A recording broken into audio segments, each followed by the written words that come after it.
legends, ATRON here. So doing some Fortress Feud today, my undefeatable Fortress Feud team. Now, we did just jump into it straight away, and I did have Ares in the back there, which you'll see in a sec, but he died. So that was the setup there. So what I ended up doing is I think I put Medusa in, and then I put him somewhere else, or put the team somewhere else. But actually, I ended up putting Mike in there instead. So he seemed to be much more beneficial in the long run. So, you know, mixing it around a bit, you know, it says Dusa there, but I don't think I show any gameplay of her running. I think I changed it once I get there. No one was attacking me. But basically, this team was able to see that little, where the top left there, the purple, that's where my buddy Roge, he's just chilling out with his Demo and Skelly team. And then I eventually go around to the very top. Say I'm in the middle there. I got that section just next to that middle one.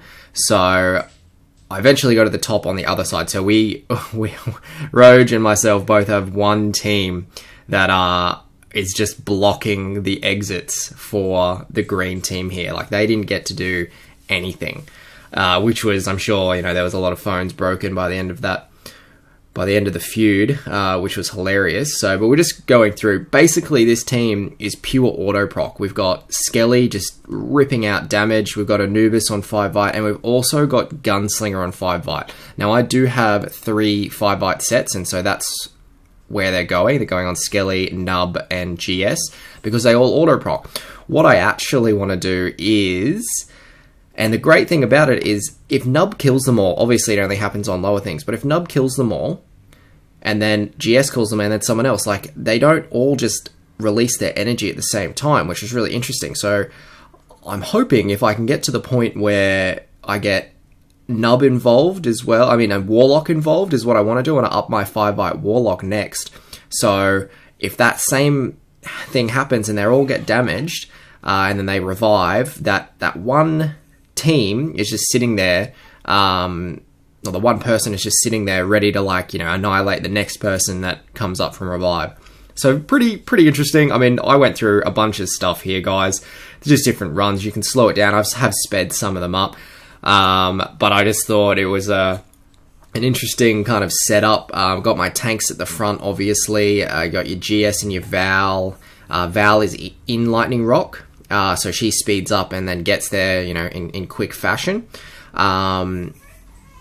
It would appear that Ares is important, but having Val is even more important to counter those Ares teams. You don't, like, you know, Ares just got blown up there. You don't need an Ares to have the best team. One of my buddies in the guild said, why don't you just run an auto proc team, you know, drop, you know, use Skelly and GS and Anubis and DD and Nick, and I said, yeah, that's great in theory, but if you don't kill them all off the bat, then you're going to run into some troubles. I mean, DD could take the place of your Anubis. I mean, not your Anubis, your Michael or your Gulam, and then you could put a Nick in place of Val, I suppose. But I mean, not having Val is going to be pretty detrimental to that auto proc and that survivability. I mean, I just sat here on this team.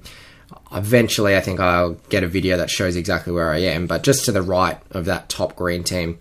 And I just sat here for, I don't know, for the first round, I was about 10 minutes. So that's my score there at the moment. Roge, he sat there just on that one, just a little below, and I'm to the right. He sat there from the get-go, and he got, like, you know, he was 500, 800 points above me at any one time. And then I eventually got to the right side of that, and we just blocked it in, and then the rest of the team was able to just deal with the other corners. So I think red in this setup gave us the biggest issue, but, you know, green didn't score any points, which was hilarious for us, maybe not for them so much. But yeah, definitely going to try and work on this auto proc team. I think depending on how it goes, I'll take either Mike away or I'll take Gulam away. I'm not sure if I can afford to take Gulam away. I mean, those heals are pretty invaluable, but if I do get my Warlock up to 10, like, I'll be getting a 5 Vite Warlock up, and I'll putting, you know, War God Crest on him instead.